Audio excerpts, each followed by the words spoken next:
वंदे मातरम बाल दोस्तों, आगे के भाग में पाठ 4 हमने पुस्तक हमारे मित्र पत्र पढ़ा था और समझा था और उसके शब्दार्थ देखेंगे। तो आज हम उसका अभ्यास और स्वाध्याय देखेंगे। तो प्रश्न अभ्यास का पहला प्रश्न है, अगर आप किसी को चिट्ठी लिख रहे हो है तो पता किस क्रम में लिखेंगे? नीचे दिए गए जगह में लिखिए। गली मोहल्ला का नाम, घर का नंबर, राज्य का नाम, खंड का नाम, कस्बे शहर गांव का नाम, पिन कोड नंबर। आपने इस क्रम में ही क्यों लिखा, चर्चा कीजिए। तो बाल दोस्तों, घर का नंबर तो कोई भी आप लिख सकते हैं। मोहल्ले का नंबर आप अपनी गली का नाम लिख सकते हैं। गांव का नाम, शहर का नाम लिख सकते हैं। आप अपने जिला का नाम लिख सकते हैं। राज्य का नाम लिख सकते हैं। पिन कोड नंबर अपना लिख सकते हैं। तो हम चर्चा करेंगे। तो एक विद्यार्थी अपने शिक्षक को बोलता है, गुरुजी ऊपर दी गई जानकारी आपने इस क्रम में क्यों लिखी है? पिन कोड का अर्थ क्या है? तो शिक्षक बताते हैं, पता ऊपर दिए गए तरीके से लिखा होगा तो डाक विभाग को उसे सही पते पहुंचाने में आसानी होगी। पिन कोड शब्द पोस्टल इंडेक्स नंबर यानी कि PIN का संक्षिप्त रूप है। यह नंबर अंकों में होता है। इसके हर अंक का एक खास स्थानीय अर्थ है। यह लिखने से पत्र राज्य और शहर के संबंधित डाक खाने तक सरलता से पहुंच जाता है। प्रश्न नंबर 2, प्रारूप के आधार पर मित्र को जन्मदिन बधाई संदर्भ में पत्र लिखे। तो आप यहाँ पे भेजने वाले का नाम और दिनांक और संबोधन लिखना है। तो हम लिखेंगे, कोई भी आप लिख सकते हैं। तो हम लिखते हैं 35 Indradhanush Ankur society Maninagar Ahmedabad. Pin code number लिखना है। बाद में आपको दिनांक लिखनी है। फिर अपने प्रिय मित्र का नाम। नमस्ते। आज अचानक कैलेंडर पर ध्यान गया तो याद आया कि 28 दिसंबर को तुम्हारी 12वीं सालगिरह है। इस पत्र द्वारा मैं तुम्हें बधाई भेज रहा हूँ। मैं ईश्वर से प्रार्थना करता हूँ कि वह तुम्हें दीर्घायु, सुंदर स्वास्थ्य और सुयश प्रदान करे। यहाँ सब कुशल है। आशा है आप सब भी कुशल होंगे। परिवार में बड़ों को प्रणाम, छोटी मधवी को बहुत बहुत प्यार। तुम्हारा मित्र रत्नकार। तो आप अपनी तरह से यह जन्मदिन की बधाई पत्र लिख सकते हैं। आगे प्रश्न नंबर 3, अपने मित्र को चिट्ठी भेजना चाहते हो तो ठीक से अपनी जगह पर पहुंचे ऐसा पता लिखे। तो आपको यहाँ पे पता लिखना है। तो पते में आपको कोई भी पता लिख सकते हैं। प्रश्न नंबर 4, चित्र देखिए और जानकारी प्राप्त करने के लिए प्रश्न कीजिए। चित्र को देखना है और हमें जानकारी प्राप्त करने के लिए हमें प्रश्न पूछने हैं। तो पहला प्रश्न है, लड़का कहाँ से सड़क पार कर रहा है? दूसरा प्रश्न है कि लड़के को सड़क के बदले कहाँ चलना चाहिए? तीसरा प्रश्न है, लड़के और लड़की को कहाँ से सड़क पार करनी चाहिए? चौथा, सड़क पर वाहन क्यों रुके हुए हैं? पांचवा, आदमी और औरत पति पत्नी कहाँ घूम रहे हैं? छठा, साइकिल वाला लड़का अपना दाहिना हाथ क्यों दिखा रहा है? आगे का प्रश्न, निम्नलिखित गद्यांश को ध्यानपूर्वक पढ़िए और इनमें से हमें प्रश्न बनाने हैं कि प्रश्न पूछने हैं।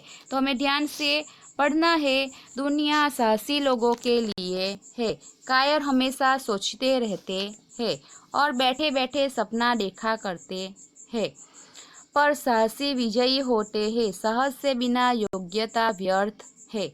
आलसी आदमी तो मन के लड्डू ही खाते हैं, मगर जो कर्मवीर है वो सफलता प्राप्त कर लेते हैं। कायर भय के सामने कांपने लगता है। साहसी का लहू भय को देखकर जोश से भर जाता है। साहस के बिना बड़ा दिल डोल किस काम का। दुनिया का इतिहास साहसी पुरुषों और स्त्रियों की कहानियां से भरा पड़ा है। अब इस गद्यांश के आधार पर अपने साथियों से प्रश्न पूछने के लिए प्रश्न बनाइए। तो पहला प्रश्न होगा, यह दुनिया किनके लिए है। दूसरा, काय और साहसी में क्या फर्क है। तीसरा, किसके बिना योग्यता व्यर्थ है।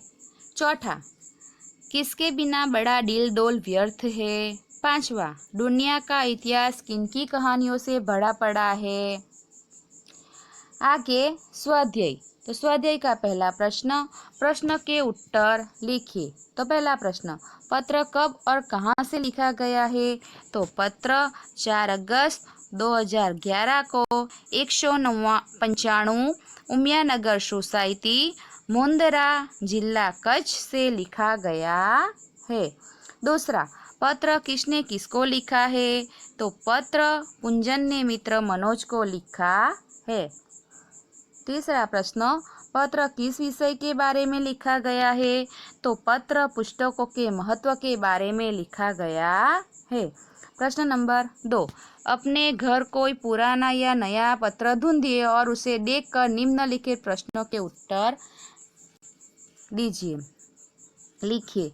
यानी कि पहला प्रश्न है, पत्र किसने लिखा है। तो यह पत्र रोहित पटेल ने लिखा है। आप कोई भी नाम लिख सकते हैं। जो आपके यहाँ पुराना कोई पत्र हो उसे देखकर आप यह पत्र के प्रश्न के उत्तर लिख सकते हैं। तो पत्र क्यों लिखा गया है। तो पत्र को स्वस्थ रहने के उपाय बताने के लिए लिखा गया है। कोई भी आप लिख सकते हैं। तीसरा प्रश्न, पत्र कौन से दिनांक को लिखा गया है। तो आपके घर में जो पत्र हो पुराना उसमें दिनांक हो वह आप लिख सकते हैं। आगे का प्रश्न नंबर 3, पत्र भेजने के लिए आप आमतौर पर पोस्टकार्ड, अंतर्देशीय पत्र या लिफाफा इस्तेमाल किया जाता है। डाकघर जाकर इनके मूल्य का पता कीजिए। यह भी पता कीजिए कि इनमें क्या अंतर होता है। तो पहला है पोस्टकार्ड। तो पोस्टकार्ड खुला है। इनमें लिखने के लिए अधिक जगह नहीं होती।